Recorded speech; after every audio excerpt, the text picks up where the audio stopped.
Kemana Rasmi? Hamba tidak tahu, Gusti. Sungguh, hamba cuma disuruh merawat rumah selama beliau pergi. Perginya kemana? Itu yang hamba tidak tahu. Gusti Rasmi tidak pernah bicara apa-apa. Kalau mau pergi, Siapa saja yang sering di sini? banyak, Gusti. Tapi tidak ada satupun yang hamba kenal. Mereka para priagung Majapahit. Menatap wajah mereka pun hamba tidak berani. Bohong! Sungguh, Gusti. Tekan dia dengan cara apapun supaya mengaku. Apa mana semua ini, Halayuda? Apa pantas seorang Perdana Menteri diperlakukan seperti maling?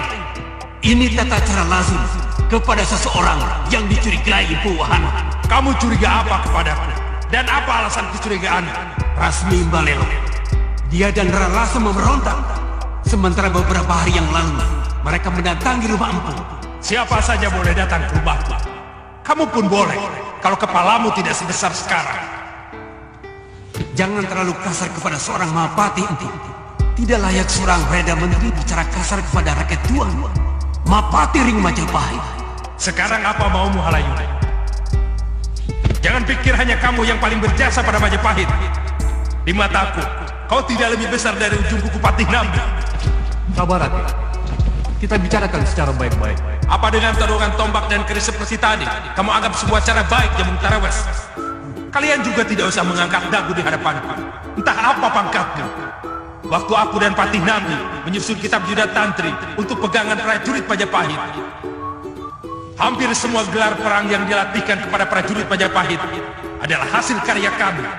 Apakah untuk itu aku dituduh mau melakukan pemberontakan? Jawab, Halayuda.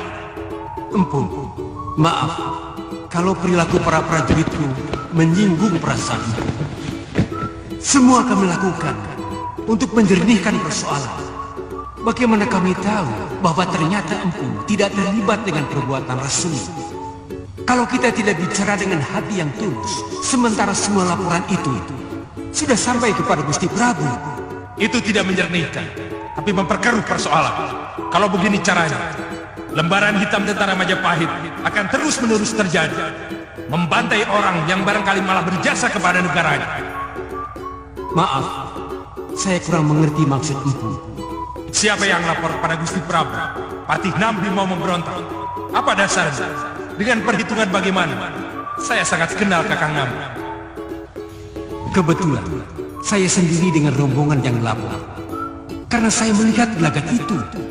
Jangan bawa-bawa rombongan, Halayuda.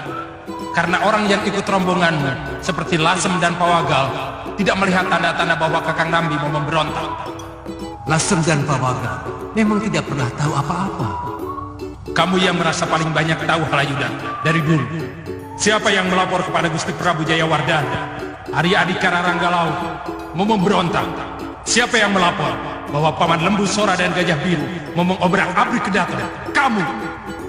Bahkan aku sendiri termakan oleh hasutanmu. Yang kusesali sepanjang hidupku adalah perbuatanku membantai Paman Lembu Sora, Gajah Biru, dan Juru Demu. Seharusnya saya hormati dan junjung tinggi. Itu semua karena beritamu yang penuh dengan fitnah dan keji.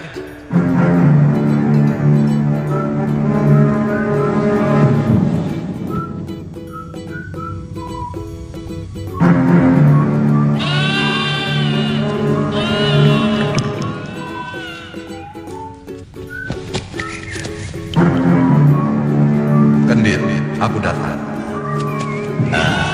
Kakang Garuda Muka.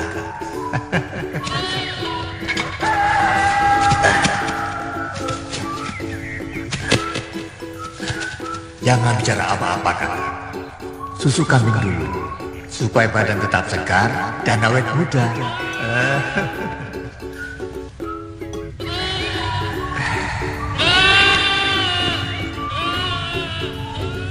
Aku mau bantuan. Kamu ingat Empu Ranubaya? Satu yang tak pernah bisa kulupakan seumur hidup adalah perbuatan Ranubaya kepadaku. Kaki ini tidak bisa sembuh karena perbuatannya. Memangnya dia masih hidup, Kakang? Muridnya, si pemabuk Ranubaya itu sudah mampus di tanah kita Nagara. Kenapa muridnya? Dia telah membunuh 4 orang murid. Jadi, kita harus cepat hubungi Kakang Jaranbaru. Ini kesempatan untuk menghabisi keturunan terakhir dari murid Empu Gandring.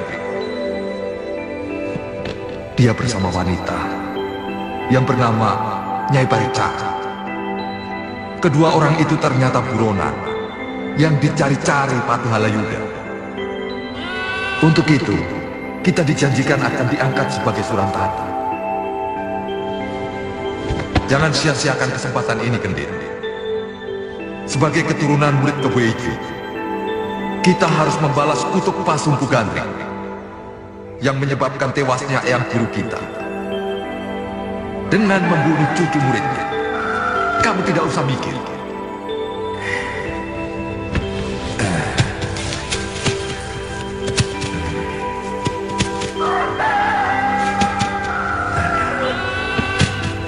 apa janji Gusti Patih itu bisa dipercaya? Yang menghubungiku seorang rakyat. Mana mungkin murid seorang priagung bisa bohong?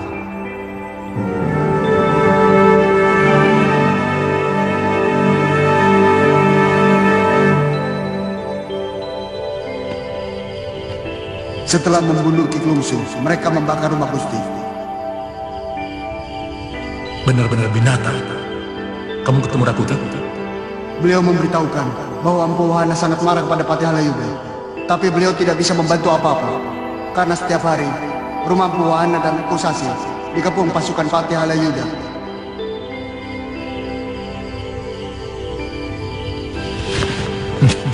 Tidak apa-apa. Kau boleh istirahat dulu. Besok kau harus sudah kembali ke Kutaraja. Tidak, Gusti. Saya harus berangkat sekarang juga. Sangat berbahaya kalau saya berangkat besok pagi. Penduduk desa yang dekat hutan itu akan curiga. Kau tidak lewat jalan kan? Bahkan saya lewat celah bukit sebelah timur. Tidak seorang pun yang berani lewat jalan itu. Gusti tak usah khawatir. Saya akan menjaga kerahasiaan tempat ini.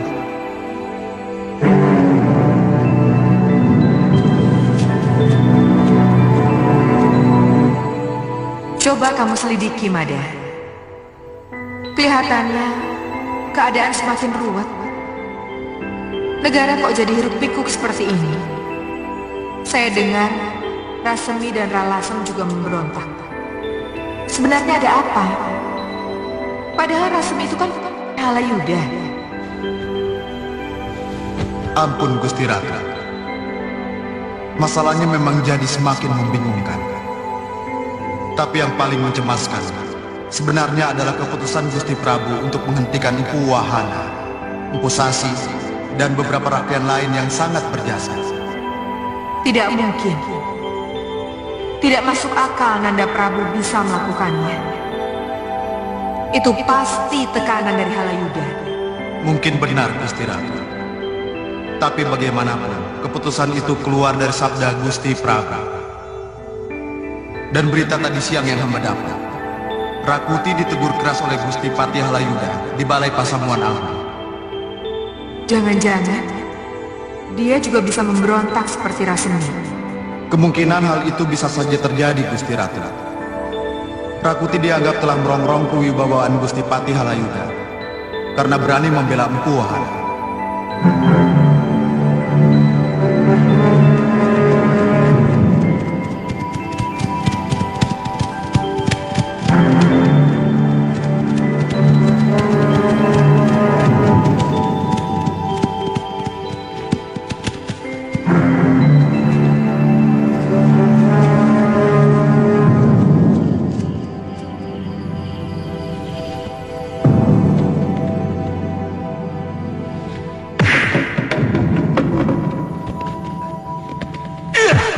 Sabar, Komandan. Rakyat Empu, Seharian penuh aku menunggumu. dari mana aku tahu tempat ini? Keponakan, ini yang namanya Maisi. Oh, benar Rake. Mei, ini Empu Wahana, Rakyat Tumenggung di Majapahit. Sebelum disingkirkan, Rake, dia telah memecatku, juga Empu Sasi dan Empu Elang. Halayuda, Siapa lagi? Saya melihat sepertinya negeri ini tidak pernah berhenti dari berbagai persoalan.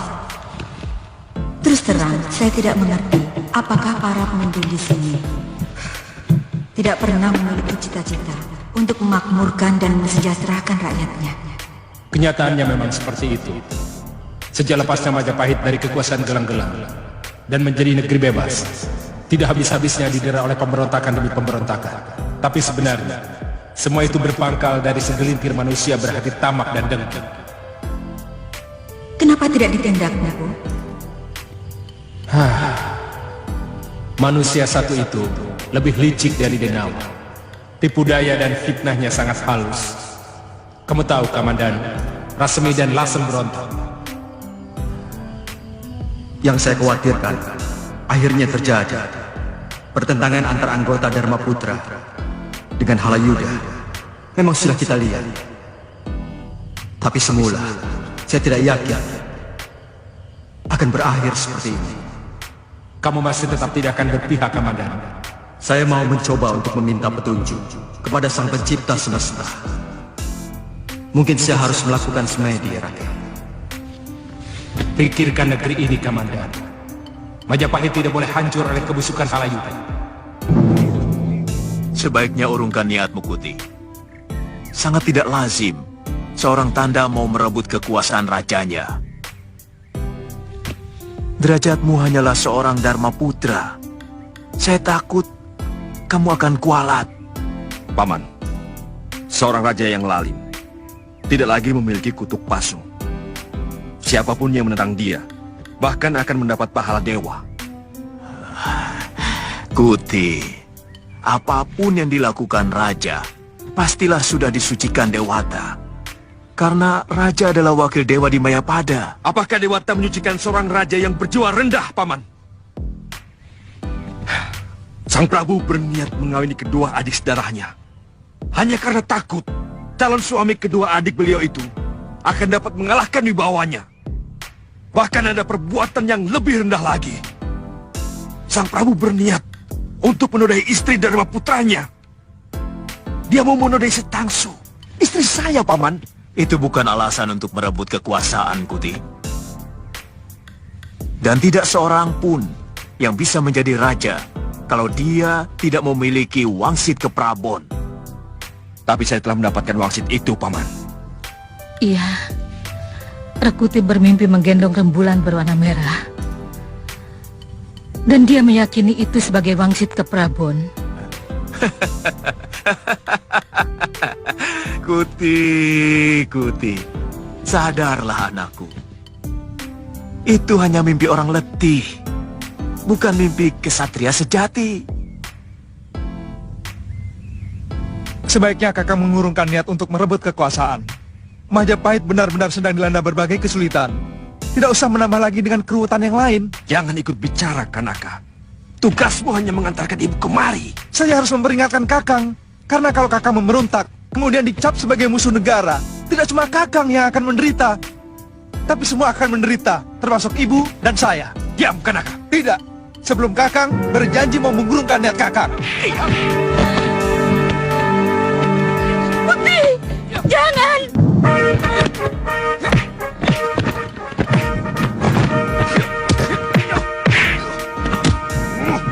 Putih, Kanaka!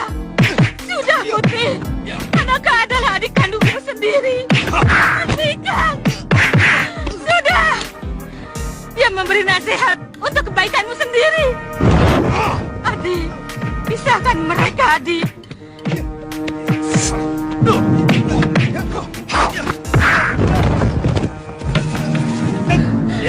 Jangan sampai ada yang mati.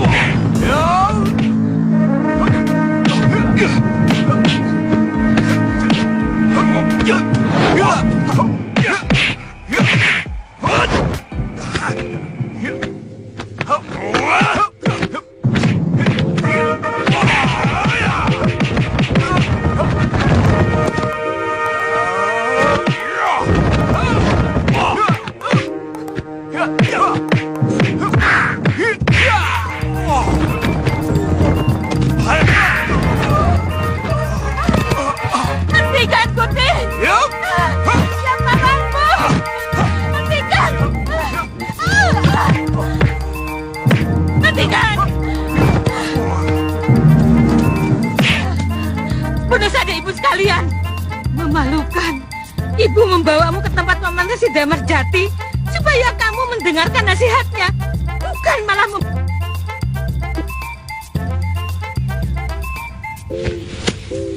Itu yang saya cemaskan selama ini, Adi.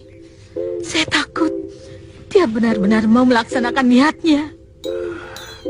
Kalau melihat sorot matanya, dia memang sungguh-sungguh. Tapi dia jenis orang yang selalu berpikir masak kalau mau melakukan sesuatu. Saya akan buktikan. Suatu saat nanti akan kududuki tahta Majapahit dan kubawa negeri ini menuju kemakmuran seperti yang dicita-citakan Gusti Prabu Kertarajasa Jayawardana. Hah!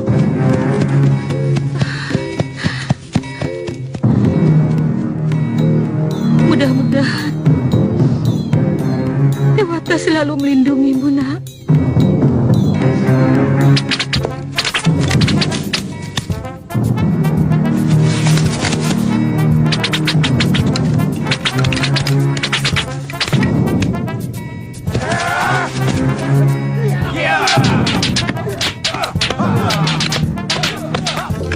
Terus terang, gagasan ini timbul karena saran Rakuti.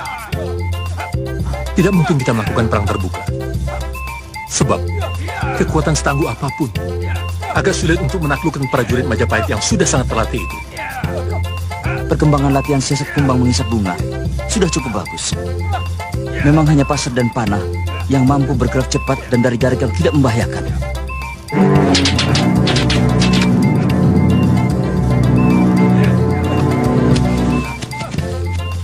Saya kira tindakan kita harus jelas, Kakang Semi.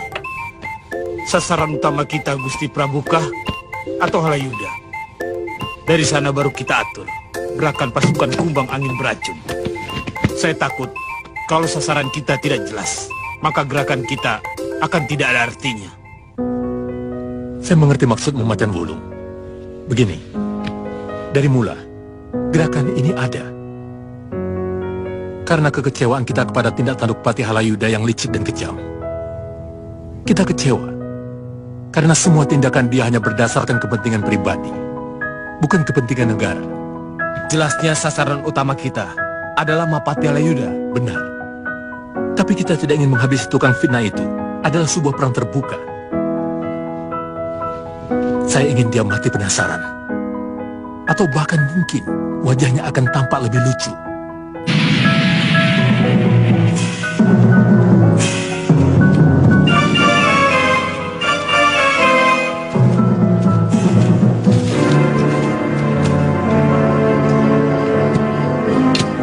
Dengar semua, kita harus lebih mendekat lagi.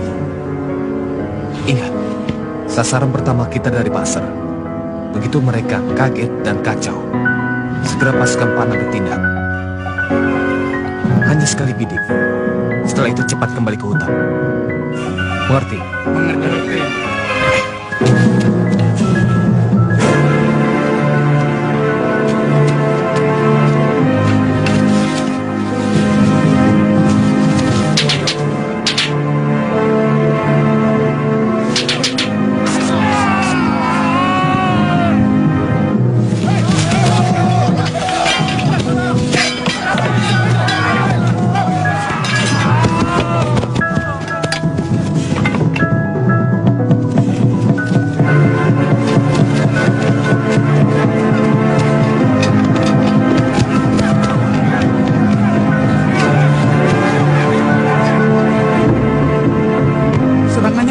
sekali dan sangat cepat.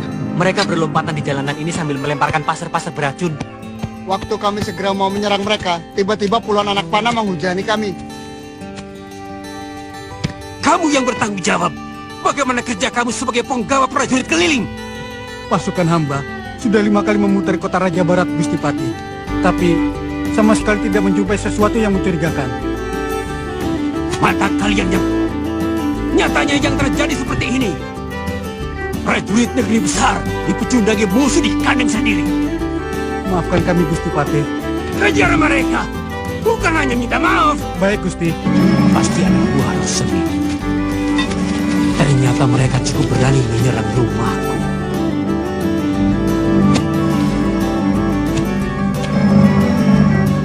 disebut aku Halayuda.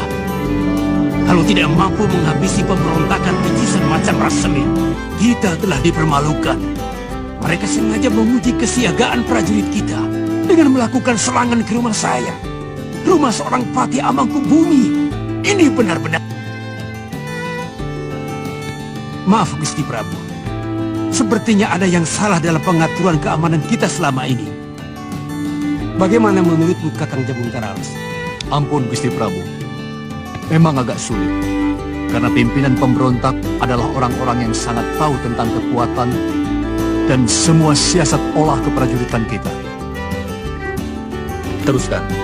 Harus ada perubahan yang mendasar. Kalau perlu, perombakan seluruhnya. Ampun Gusti, hamba sangat mendukung pendapat Kakang Jabung Tarewes. Semuanya sangat masuk akal. Rasemi dan Ralasem sudah sangat tahu seluruh jeroan pasukan kita. Bertahun-tahun mereka menjadi Dharma Putra. Bahkan seluk-beluk Kedaton pun sudah sangat mereka pahami. Ini yang saya sangat cemaskan Gusti Prabu. Kemarin baru rumah hamba. Bagaimana kalau mereka merambah sampai ke dalam Keprabon atau ke Keputren? Bagaimana pendapatmu Manggala Bayangkari? Ini menyangkut tugas kalian sebagai pengaman Kedaton. Ampun Gusti Prabu, mungkin wakil hamba ini punya saran-saran.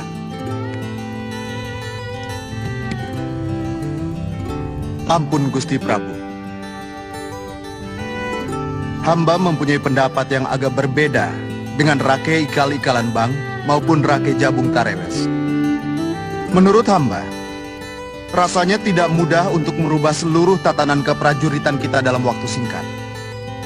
Sementara setiap saat para pemberontak bisa menyerang kita. Yang Gusti Prabu inginkan gagasanmu, bukan penilaianmu atas pendapat orang lain. Memang hamba belum mengutarakan pendapat hamba. Yang tadi baru sanggahan atas pendapat yang hamba rasa keliru. Utarakan pendapatmu. Menurut pendapat hamba, kita harus melakukan pementahan atas gerakan mereka. Sebagaimana mereka melakukan pementahan atas siasat pertahanan dan keamanan kita. Penjelasanmu kurang genah, Mada. Ya, jangan bulat seperti keong bunten. Mereka sangat tahu kekuatan keprajuritan kita. Seperti kata Tuan Ikal-Ikalan Bang. Maka mereka akan terus-menerus melakukan serangan dadakan, seperti di kediaman Gusti Patih. Perhitungan mereka tidak akan mampu mengalahkan kita dengan seluruh kekuatan. Teruskan Gajah Mada. Mereka akan secara terus-menerus mengganggu ketenangan kita dengan serangan kecil di sana-sini, sehingga menimbulkan kecemasan dan ketakutan, sampai seluruh prajurit dan bisa jadi seluruh penduduk kota raja menjadi lumpuh karena dicekam ketakutan dan putus asa. Dia hanya menakut-nakuti kita, Kakang Jabung. Tahu apa anak desa macam si Mada itu tentang siasat perang? Tapi yang dikatakannya mungkin bisa terjadi, Gusti Patih. Semesarannya tidak ada yang baru. Sudah saya lakukan. Soal penyebaran telik sandi misalnya. Barangkali waktu dia masih bermain pelepah pisang, saya sudah memimpin pasukan telik sandi. Tapi saran dia menempatkan diri kita sebagai mereka, itu sangat baik Gusti Patih. Mereka pasti akan melakukan serangan pada segi yang paling lemah dari siasat pasukan kita. Apa saja misalnya? Nanti bisa kita pecahkan. Kita juga harus perkirakan apa yang kira-kira akan mereka lakukan atas kelemahan kita. Baru kemudian kita ciptakan penangkalnya. Ada benarnya pendapat Gajah Mada. Tidak usah terlalu diambil hati, Mada. Watak Halayuda memang begitu. Dia selalu merasa paling tahu dan tidak mau disalahkan. Dia mentertawakan tentang telik sandi yang saya sarankan. Sementara sudah 2 sasi lebih mereka gagal menemukan persembunyian Rasemi dan kawan-kawannya. Kamu mampu, Mada? Saya berani bertanggung jawab atas apapun yang saya sarankan. Paling lama sepekan lagi akan saya berikan keterangan lengkap di mana benteng persembunyian mereka. Caranya? Kita manfaatkan pencium jejak. Banyak pemburu yang memiliki penciuman tajam. Mereka terbiasa mampu menemukan tempat rusa mencari minum di telaga yang ada di tengah belantara. Hanya dengan penciumannya. Apalagi tapak manusia. Mudah-mudahan.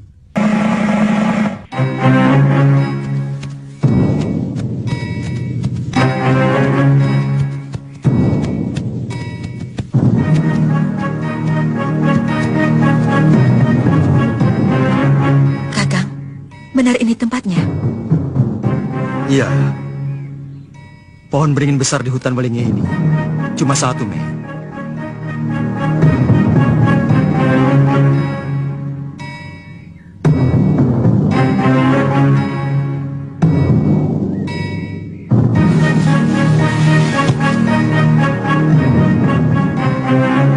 Selamat datang, Kamandanu. Selamat datang, Kamandanu.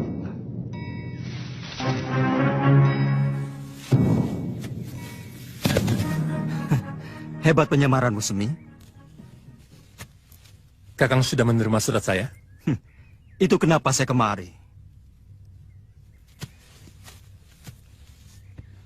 Saya hanya mengikuti saran Rakuti yang saya anggap benar. Bagaimana pendapat Kakang? Memang tidak mudah memutuskannya, menempatkan telapak kaki saya. Memang kita sama-sama tidak suka pada Halayuda.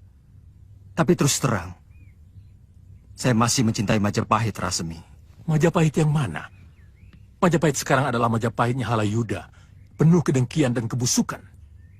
Majapahit diselimuti fitnah. Majapahit yang saya maksud adalah rakyatnya, kedatonnya, dan seluruh keturunan keluarga Gusti Prabu Jayawardana.